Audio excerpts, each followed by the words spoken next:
There are some things that make sports enjoyable which don't have anything to do with which team won or lost.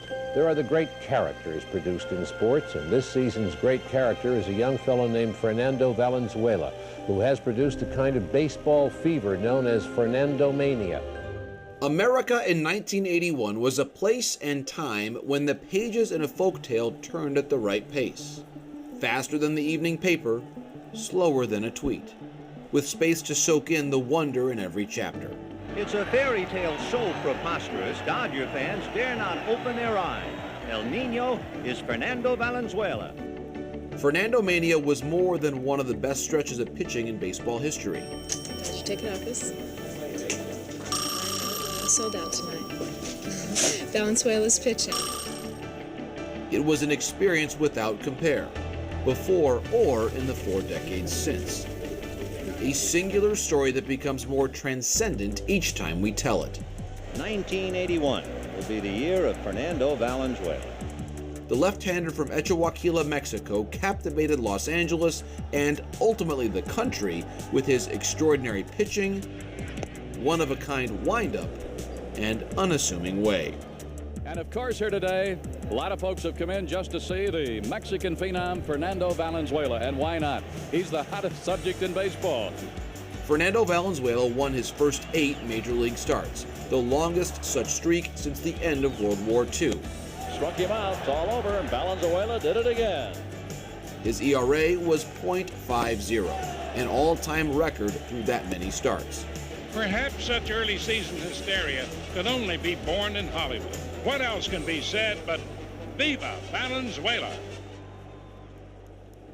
The phenomenon began by accident, which was part of the charm.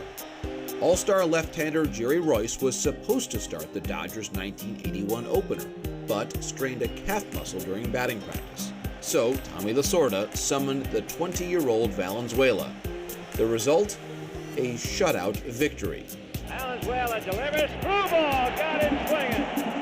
What a way to start. Fernando Valenzuela in his first big league start pitches a shutout. Valenzuela spun 4 shutouts before the end of April. No major league pitcher has thrown that many in a season since Felix Hernandez in 2012. And while Fernandomania began in April, the fascination reached its apex in May. In those years, it was said, rather earnestly, that for sports history to be made, the New York press had to witness it.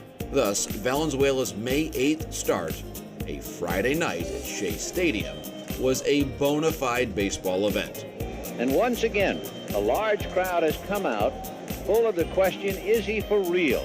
Valenzuela, who hailed from a town of fewer than 1,000, had made it to Broadway. And nearly 40,000 New Yorkers witnessed yet another shutout by a 1-0 score. Popped in the air, foul, and Fernando has his 5th shutout. Unbelievable. As Valenzuela returned home for his next 2 starts, Dodger Stadium was changing. Chavez Ravine had been a Mexican-American neighborhood before the ballpark's construction forced the relocation of area residents. The relationship between the team and LA's Latino community was fraught. But in Fernando, Mexican-American fans saw a superstar who was one of their own. I think that Fernando Valenzuela is the best. He's the greatest, and I think everybody here has Fernando fever. It's a legend of Los Angeles baseball that Vin Scully's broadcasts were audible everywhere in the ballpark through a chorus of transistor radios. On nights Fernando pitched, Hall of Fame announcer Jaime Jairin's Spanish narration carried the melody in many sections. Acercándose a la gloria, Fernando Valenzuela. The enchanted 81 season began with Valenzuela pitching 9 innings in each of his first 8 starts, and ended with the Dodgers' first World Series title since the heroics of another left-hander in 1965. Valenzuela capped his historic season with the National League Cy Young and Rookie of the Year awards. No other pitcher has earned both honors in the same year before or since.